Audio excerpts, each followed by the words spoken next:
और परीक्षित जी का जन्म हुआ, थोड़े से बड़े हुए तो पांडवों ने राज दे दिया और पांडव उत्तराखंड को चले गए।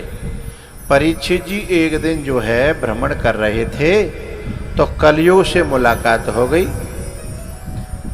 कलयुग को इन्होंने दंडित किया क्योंकि वो धर्म का हिरास कर रहा था, प्रहार कर रहा था धर्म पर, इन्होंने दंडित किया।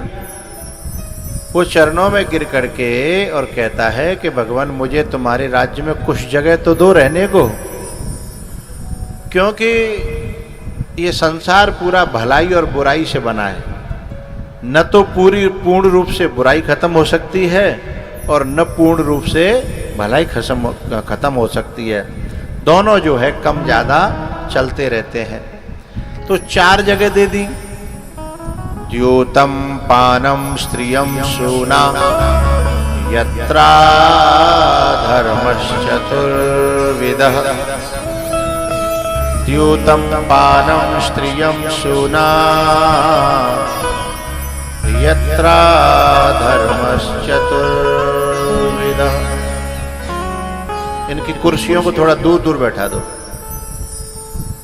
ये कथा में आकर के भी बात कर रहे हैं, बताओ ये कहाँ जाके चुप होंगे जिनके मुंह पे तारो कहाँ लगे वो। द्यूतम पानम स्त्रियम शूना, ये बोलने का हमें ऑर्डर मिला है और आपको सुनने का केवल। कथा के बाद या लंच में खूब बोलिएगा। तो 4 जगह दी। कौन कौन सी? जहाँ ताश होते हैं, जहाँ जुआ होते हैं, भगवान करे बरहन में नहीं होते हों, लेकिन जहाँ ताश होंगे, जहाँ जुआ होगा, वहाँ कलयुग का निवास जरूर रहता है। कलयुग माने कलह कराने वाला। जिनके यहाँ ताश होंगे, जिनके चौतरा पे, उनके यहाँ कलेश रहेगा। जो खेलेंगे बिनु के यहाँ कलेश रहेगा, और जो देखेंगे बिनके यहाँ सबसे ज़्यादा रहेगा। अब आप लोग सोच रहे होंगे देखे बारे को इतनों का अपराध है। अपराध जी है भैया कि जब पकड़ा दकड़ी होती है तो खिलाड़ी तो भाग जाते हैं, बेजा ठसक में ठाड़े रहता है कि हम तो देख रहे, लेकिन पुलिस कहती है कि भैया का सबूत है कि तुम खेल रहे, क्या बोलो करो, देख रहे, क्या सबूत है? इसलिए देखने वाला पहले पकड़ा जाता है, पहली बात। दूसरी बात यह है जो आज खिलाड़ी है ना, वे पहले दर्शक थे, देखने वाले थे। देखते देखते क्या बन गए? खिलाड़ी बन गए। क्योंकि जब खेलने वाला उठ के बीच में 1 मिनट के लिए कहीं जाता है तो देखने वाले से कहता है ना कि मेरी चाल चल दी हो, देखने वाले से कहता है कि तू मेरी चाल चल देना। तो धीमे धीमे वो चाल चलना सीख जाता है? सोई मामला गड़बड़ हो जाता है। तो ये जितने देखने वाले हैं, जो खिलाड़ी बने हैं ना, ये सब देखने वाले थे। इसलिए खेलने वाले, देखने वाले और खिलाने वाले, ये तीनों की बुद्धि पे कलयुग का निवास रहता है। द्यूतम पहली जगह है। दूसरी जगह है पानम, यानी नशा। जो नशा करते हैं उनके घर में कलह रहता है, कलयुग रहता है। ये जो पीने वाले होते हैं ना, चाहे देसी पी में चाहे अंग्रेजी, ये पीने वाले होते हैं, इनके घर में कभी शांति नहीं रहेगी। कलयुग का तांडव रहता है? भगवान करे बरहन में नहीं पी मत हो तो ज़्यादा भगवान की कृपा है, और पी मत हो तो भगवान करे न पिए हैं। वैसे मैं ज़्यादा नहीं कहूँगा, नहीं ठेका भाई बुरो मानेंगे कि ठेका बंद कराए हुए ढोल रहे हैं।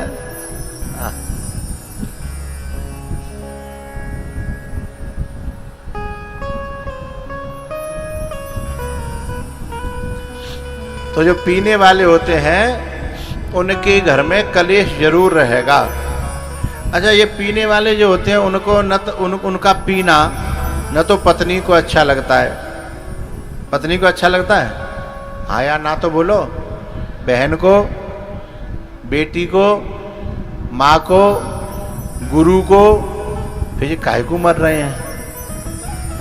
जब मुझे काहुए अच्छो ना लगे रहो तो जो मर काहे को रहे भाई? क्योंकि उन्हीं के जैसे जो 2-4 बदमाश होता है ना, उनको अच्छा लगता है और उनके अच्छे के लिए ये पूरे परिवार को दुख देने के लिए तैयार हो जाते हैं। यही बात है तो बेवकूफ है ये, हैं? तो जहां नशा पत्ता होगा वहां कलयुग का तांडव होता है। जहां की नारियां अमर्यादित रहती हैं, जहां की नारी गलत उनका पहनना ओढ़ना, गलत जो है बोलना चालना, गलत डोलना, जहां नहीं डोलना चाहिए वहां डोलना, जो नहीं बोलना चाहिए वो बोलना, जो नहीं पहनना चाहिए वो पहनना, ऐसा जहां नारियां करने लगती हैं वहां भी कलयुग का तांडव रहता है। चौथी जगह हिंसा और पांचवी जगह स्वयं कलयुग ने मांगी, एक मेरे कहेते दे दो। बोले बताओ, बोले सोने में, स्वर्ण। तो भैया ये सोने में यदि कलयुग का निवास रहता है तो फिर सुनार के यहां तो सबसे ज्यादा कलयुग रहना चाहिए, हैं? लेकिन सुनार के यहां तो इतना कलयुग देखा नहीं जाता। तो इसका अर्थ क्या है? अर्थ ये है जिस सोने से दिखावा किया जाए, दूसरे को जलाया जाए, दूसरों को फूंकने के लिए जो सोनो बनवाया जाए, चीज बनवाई जाए, फिर लाद के फंक्शन में जायो जाए और दूसरे की आंत पीत फुक जाए देख के, समझ लो बा सोने में कलयुग रहता है, चाहे मानो है। पर पीढ़ा सम नहीं अधमाई, परहित सरिष धर्म नहीं भाई। तो मेरा माताओं से कहना है, सोना रखना बुरा नहीं है, सोने का दिखावा करना ये बहुत बुरा है। दूसरे को जलाने के लिए, दूसरे को फूंकने के लिए, दूसरे को नीचा दिखाने के लिए जब सोने चांदी का प्रयोग किया जाएगा तो फिर क्या होगा? उस सोने में कलयुग का निवास हो जाएगा। अरे भगवान ने दया हो तो चुपचाप छुपाए के राखो, कबो बखत जरूरत पड़े तो आदमी की सेवा कर सको, हैं? आदमी की हेल्प कर सको, हैं?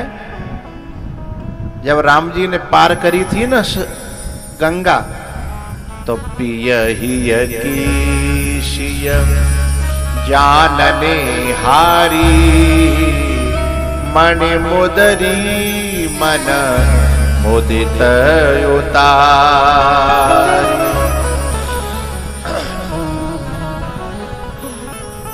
सीता जी ने बिना कहे अपनी अंगूठी उतार के राम जी को दई के नहीं दई, एरी मैया मूड हला दो, दई के नहीं दई।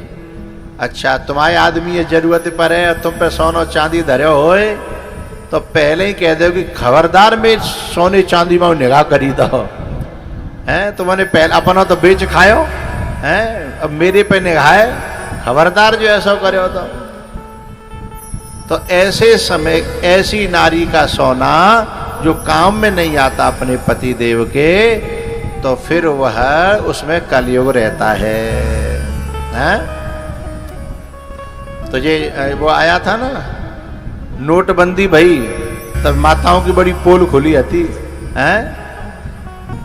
आदमी ने पूछी तो हो तो बता दे, 500 के 1000 के हो तो बता दे, हैं? तो जो कह रही ले हम पे जहर खावे पैसा ना तुम्हें पर पैसा होता है। लेकिन बाद में जब निकरे तो इतने निकरे कि पूरा हिंदुस्तान जहर खाए ले, एक एक पे पूरा हिंदुस्तान जहर खाए ले, हैं? तो भैया एक दिन परीक्षित जी महाराज ने सोने का मुकुट पहन लिया और उसी के साथ जो है कलयुग उनके सिर पे बैठ गया, खोपड़ी पे बैठ गया। और जब खोपड़ी पे बैठा तो बुद्धि खराब। जब बुद्धि खराब होती है तो पहचान क्या है? बुद्धि खराब होती है तो सम्मान करती नहीं है, सम्मान करवाना चाहती है। बात समझ में आ रही है? आदर करती नहीं है, आदर करवाना चाहती है। राम राम करती नहीं है, राम राम करवाना चाहती है। यही खराब बुद्धि का लक्षण है। बड़े बूढ़ों को मानती नहीं है, उनसे खुद को मनवाना चाहती है। एक ऋषि के यहां गए परीक्षित जी महाराज, और जब ऋषि के यहां उन्होंने समाधि में देखा तो इन्हें तो नमन करना चाहिए था, लेकिन आज बजाय नमन के और इन्हें दोष दृष्टि होने लगी। बताओ, आंख बंद करके बाबा जी बैठा है, हम आए न पानी पत्ता की पूछ रहे हो न बात कर रहे हो, हमें लगता है ये ढोंगी है। तो संतों को देख करके श्रद्धा पैदा होना ये कल्याण का लक्षण है। श्रद्धा का भाव का पैदा होना ये कल्याण के मार्ग का लक्षण है। लेकिन संतों को देख करके ऐसा भाव बनना कि ये ढोंगी है, समझ लो ये विनाश का लक्षण है। तो परीक्षित जी महाराज ने ऐसा भाव बना और उन्होंने मरा हुआ सांप उनके गले में गुस्सा के मारे, क्योंकि क्रोधात भवति सम्मोहः सम्मोहात स्मृति विभ्रमः स्मृति भ्रंशात बुद्धिनाशो बुद्धिनाशात प्रणश्यति। जब आदमी को क्रोध आता है तो बुद्धि का नाश हो जाता है, फिर समझ में नहीं आता क्या करना चाहिए और क्या नहीं करना चाहिए। तो मरा हुआ सांप डाल दिया, जबकि उनके चरणों में माथा रगड़ना चाहिए था। शीश नवहे शुर गुरु द्विज देखी, शीश नवहे शुर गुरु द्विज देखी। गुरु को देवता को देख करके शीश झुक जाता था पहले, लेकिन आज संत में ही दोष दृष्टि करने लगा। मरा हुआ सर्प डाल करके चले आए। वहां पे एक चुगलखोर था। ये चुगलखोर अब ही नहीं है बरहन में, पहले तो चले आए भैया। चुगलखोर सदियों नहीं युगों पहले से चले आए हैं। ये शकुनी कौन था? चुगलखोर ही तो था। मंथरा कौन थी? चुगलखोर ही तो थी।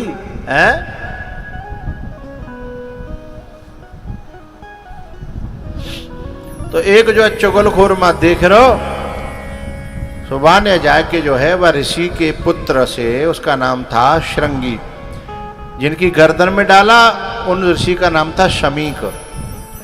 उनका बेटा नदी में सरोवर में स्नान कर रहा था, उसे जाकर के ऐसे नमक मिर्च लगा करके सुनाया वो कथानक कि भाई ऐसे ऐसे तेरे बाप को बड़ो अपमान भयो, बड़ी बेइज्जती भई है, मरे भय सर्प डलो, तू नहीं माने तो आंखिनते देख ले। यदि वो शमीक ऋषि सहज भाव से आता तो शायद इतना गुस्सा नहीं आता, लेकिन दूसरे के भरे भये होने के कारण इनको विशेष क्रोध आया।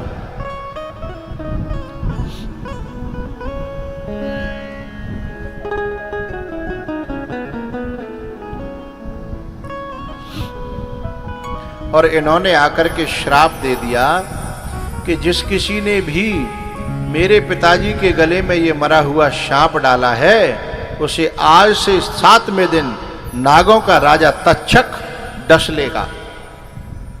श्राप दे दिया। अब आंखें खुली साहब शमीक ऋषि की। उन्होंने कहा बेटा तुझे ये तो पूछना चाहिए था कि मेरा अपमान हुआ या नहीं हुआ।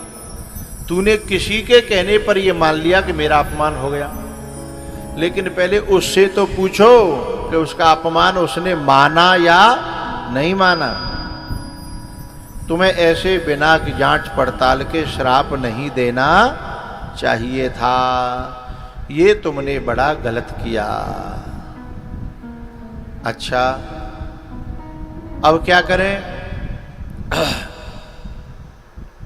बोले परीक्षित को जाकर के सूचना दो कि ऐसे ऐसे उन्हें श्राप लग गया है। परीक्षित जी को जैसे ही पता लगा, उन्हें पता लगा कि मेरे पास ओनली 7 दिन है, केवल 7 दिन, और 7 दिन में कल्याण करना है। तो उन्होंने उसी क्षण घर का त्याग कर दिया और चल पड़े हैं। ये परीक्षित जी कहाँ रहते थे पता है? दिल्ली में। दिल्ली का पुराना नाम है इंद्रप्रस्थ, है ना? ये पांडवों की राजधानी थी। उस समय भी दिल्ली राजधानी थी और अभी भी दिल्ली। बीच में राजधानी कई बनी, लेकिन उस समय पांडवों के राज्य में। तो वहाँ से परीक्षित जी महाराज चले तो न तो वृंदावन आए, न गोवर्धन, और न ही हरिद्वार गए। हरिद्वार से पहले मुजफ्फरनगर पड़ता है और वहाँ से जो है एक रास्ता गया है शुक्रताल के लिए। शुक्रताल में जाकर के एक बरगद के पेड़ के नीचे परीक्षित जी महाराज बैठ गए हैं। और ध्यान रखना भैया, जब हमारे जीवन में कोई संकट आता है तो समाज के 2 रिएक्शन आते हैं। एक रिएक्शन ये होता है कि भाई बड़ो भलो आदमी हो, चलो कछु न कछु जो मदद बनेगी वो करेंगे। एक तो ये आता है समाज का, और एक आता है कि जय लायक हो, हैं जय लायक हो, जय मरन दो, जब मरेगो तो जाके होश ठिकाने आ जाएंगे। तो उस समय पता चलता है हमने सचमुच भलमनसाहत कमाई है या केवल पैसा कमाए हैं। तो परीक्षित जी महाराज ने पूरी दुनिया में भलमनसाहत कमाई थी। ऋषि मुनि संत महात्माओं में सेवा कर करके अपनी एक जगह बनाई थी। एक बात बताऊं भैया, बरहन बारे हो, भगवान तुम्हें धन दे तो दुनिया में जो खरीदना है तुम खूब खरीदना, मैं मना नहीं कर रहा। प्लॉट खरीदना, मकान, कोल्ड स्टोर, कॉलेज, हॉस्पिटल, जो क्षमता हो खरीदना। लेकिन एक बात का ध्यान रखना, क्या यदि थोड़ी सी जगह ऐसी जगह भी खरीदना जहां से कल्याण होता है। बोले वो जगह कौन सी है? अपने गुरु के दिल में, किसी संत के, महात्मा के, महापुरुषों के दिल में एक छोटी सी जगह बन जाए, हैं? वो जगह इस लोक में भी सुख देगी और बोलो उस लोक में भी सुख देगी। और यदि वो जगह नहीं है, संत भगवान बैठे हैं, दंडी स्वामी बैठे हैं, तो यदि वो गुरुओं के दिल में जगह नहीं है, संतों के दिल में जगह नहीं है, महापुरुषों के दिल में जगह नहीं है, तो चाहे दुनिया में हमने हजारों बीघा खरीदी हो, सुकून नहीं मिलेगा। नायम लोकोस्ति न परो, न इस लोक में और न उस लोक में। और यदि थोड़ी सी जगह, किंचित मात्र जगह किसी संत के दिल में, किसी गुरु, महात्मा, महापुरुष के दिल में सेवा के द्वारा, श्रद्धा के द्वारा, प्रेम के द्वारा, सन्निधि और सत्संग के द्वारा किसी महापुरुष के दिल में हमारी थोड़ी सी जगह बन गई हो, हैं? हमने सेवा कर करके बनाई हो, तो देखना हमारे जीवन में अलग सुकून होगा, अलग शांति होगी। उतार चढ़ाव तो सबके जीवन में आते हैं। जब हम उसमें भर्ती होते हैं ना, आईसीयू में एक मशीन चलती है, वहां में वो लाइन हमारी यूं करके चलती रहती है। क्या होती है वो? लाइन चलती रहती है ऊपर नीचे, जो भी होती हो। तो जब तक वे ऊपर नीचे चल रही हैं तब तक जिंदे हैं। और यदि एकदम मशीन यूं करके ढर यूं कर दे और सीधी लाइन आ जाए तो समझ लो फिर डॉक्टर कहता ले जाओ, हैं? ऐसे ही हमारी जिंदगी, हम सोचते हैं कि जिंदगी बिल्कुल समतल है जाए, हैं? ऊंच नीच न रहे, हैं? ऊंच नीच तो तभी हो जब खत्म होगी, जब हम जो है खाट पेते नीचे न ले जाएंगे, सोई सवरी ऊंच नीच खत्म हो जाएगी। और हम ऊंच नीचे खत्म करने पे लगे, ने को गड्ढा आ जाए हाय राम मरे, ने को कठिनाई ऊपर चढ़वे की आ जाए हाय राम मरे, हैं? और हम चाहते हैं समतल, बस यही तो गड़बड़ी है। ऊंचे और नीचे चढ़ने उतरने के लिए अपने आप को रेडी करना चाहिए, हैं? जिंदगी की इस राह को समतल बनाने की कोशिश नहीं करनी चाहिए और दोनों में आनंद लेना चाहिए, ऊंचाई में भी और बोलो बोलो नीचाई में भी, दोनों में ही आनंद लेना चाहिए। लेकिन वो आनंद आएगा कहां से? किसी संत के दिल में जगह बनाई होगी, गुरु के दिल में थोड़ी सी जगह, पांडाल में अपने नाम की थोड़ी सी जगह, और ये बिना सेवा के, बिना श्रद्धा के, बिना प्रेम के बनती नहीं है।